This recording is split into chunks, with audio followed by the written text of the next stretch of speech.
एक बार भगवान शिव और देवी पार्वती कैलाश पर मणिभद्र और वीरभद्र को द्वारपाल बनाकर संसार का विहार करने के लिए कैलाश से चले जाते हैं।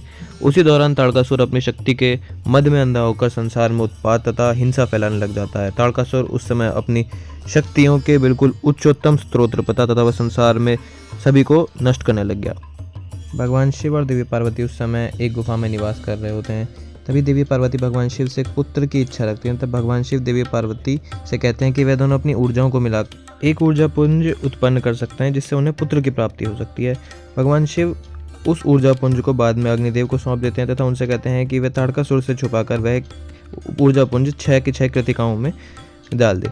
तब 6 की 6 कृतिकाओं से उत्पन्न होते हैं 6 अलग अलग पुत्र, जिनको भगवान शिव बाद में मिलाकर एक ही पुत्र बना देते हैं तथा उनका नाम कृतिकाओं उनकी माता होने के कारण कार्तिकेय रखते हैं। तब भगवान शिव कार्तिकेय से आदेश करते हैं कि वो जाकर ताड़कासुर का वध करें। भगवान शिव मणिभद्र, वीरभद्र और काल भैरव को कार्तिकेय की सहायता के लिए भेजते हैं। ताड़कासुर से एक भीषण युद्ध के बाद भगवान कार्तिकेय ताड़कासुर का वध कर देते हैं। उसके पश्चात वे भगवान शिव और देवी पार्वती का आशीर्वाद प्राप्त करते हैं। इसके बाद भगवान कार्तिकेय अपनी शिक्षा के लिए देवगुरु बृहस्पति के आश्रम में जाकर अपनी शिक्षा को पूर्ण करते हैं। समय बीतता है और 2 असुर माली और सुमाली एक बार सूर्यदेव पर आक्रमण करते हैं, परंतु सूर्यदेव जब उन्हें हराने लग जाते हैं तो भगवान शिव को याद करते हैं। तब भगवान शिव वहां पर प्रकट होते हैं और माली और सुमाली की रक्षा करते हैं। सूर्यदेव के कटु वचन सुनकर भगवान शिव को बहुत क्रोध आ जाता है और वो सूर्यदेव को अपने त्रिशूल से 3 हिस्सों में बांट देते हैं। सूर्यदेव के 3 हिस्से हो जाने से संसार में हाहाकार मच जाता है तथा सूर्यदेव के पिता ऋषि कश्यप वहां आकर भगवान शिव को श्राप देते हैं कि जिस प्रकार उन्होंने सूर्यदेव को मारा उसी प्रकार वह अपने पुत्र को भी वध कर देंगे तथा भगवान शिव के हाथों उनके पुत्र का वध हो जाएगा। भगवान शिव इसके बाद सूर्य देवता को पुनः जीवित कर देते हैं। भगवान शिव अपने संसार के हित कार्यों में व्यस्त रहते थे। देव ऋषि बृहस्पति के आश्रम में कार्तिकेय जी रहते थे। देवी पार्वती कैलाश पर बहुत अकेला महसूस करने लगी थी।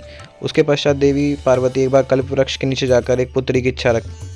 तब कल्प वृक्ष के पास में एक अशोक का पेड़ होता है जिसके नीचे से एक कन्या उत्पन्न होती है। देवी पार्वती उन कन्या को अपनी पुत्री के रूप में स्वीकार करती हैं तथा उनका नाम अशोक सुंदरी रखती हैं।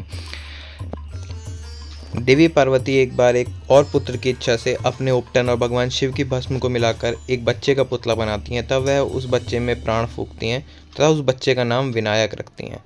वो उस बच्चे विनायक को अपने द्वार पर द्वारपाल के रूप में नियुक्त करती हैं तथा उनसे कहती हैं कि वह उनके पुत्र हैं। देवी स्नान करके आ रही हैं तथा वह बाहर उनका इंतजार करें और किसी को अंदर ना दें। तब भगवान शिव वहां आते हैं तथा विनायक उनका अपमान कर देते हैं। तब भगवान शिव के सभी गण आके विनायक से युद्ध करते हैं, परंतु विनायक से कोई भी भगवान शिव का गण जीत नहीं पाता। अंततः सभी गण नंदी, वीरभद्र तथा भगवान शिव के सभी गण भगवान शिव के पास वापस। भगवान शिव इससे अत्यंत क्रोधित होकर अपना त्रिशूल हाथ में लेते हैं, परंतु भगवान नारायण ये जान जाते हैं कि भगवान शिव ने अगर अपना त्रिशूल चलाया तो उन पर पुत्र हत्या का दोष लग जाए। इससे पहले भगवान शिव का त्रिशूल विनायक तक पहुंचे, भगवान विष्णु अपना सुदर्शन चक्र से विनायक का मस्तक काट देते हैं। जब देवी पार्वती को इस बारे में पता चलता है तब वह अत्यंत क्रोधित हो जाती हैं। वह भगवान शिव से कहती हैं कि वो उनका पुत्र पुनः जीवित करें। तब वह भगवान शिव एक गज का मस्तक विनायक के धड़ पर लगा देते हैं। तब देवी को बताते हैं कि यह ऋषि कश्यप के श्राप के कारण ही हुआ है। फिर भगवान शिव विनायक को प्रथम पूजनीय होने का वरदान देते हैं तथा अपने गणों का प्रमुख बना देते हैं।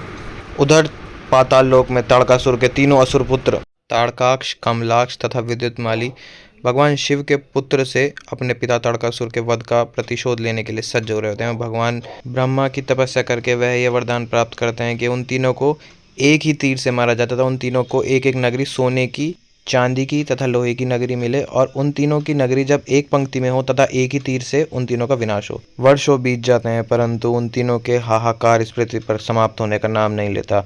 भगवान ब्रह्मा और भगवान विष्णु इस बात से चिंतित होकर भगवान शिव के पास आते हैं।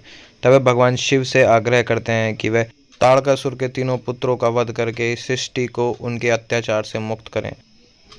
त्रिपुरासुर के वध की कथा तथा किस प्रकार भगवान शिव ने शंखचूर नाम के असुर का वध किया था और क्यों भगवान शिव के हाथों ही भगवान शिव की सहायता के लिए भगवान विष्णु को एक श्राप मिल गया, यह जानेंगे हम वीडियो के अगले भाग में, यानी कि शिव महापुराण के चौथे भाग में। अगर आपने इसके पुराने 2 भाग नहीं तो वो भी देखें। चैनल पर उपलब्ध है। हर हर महादेव।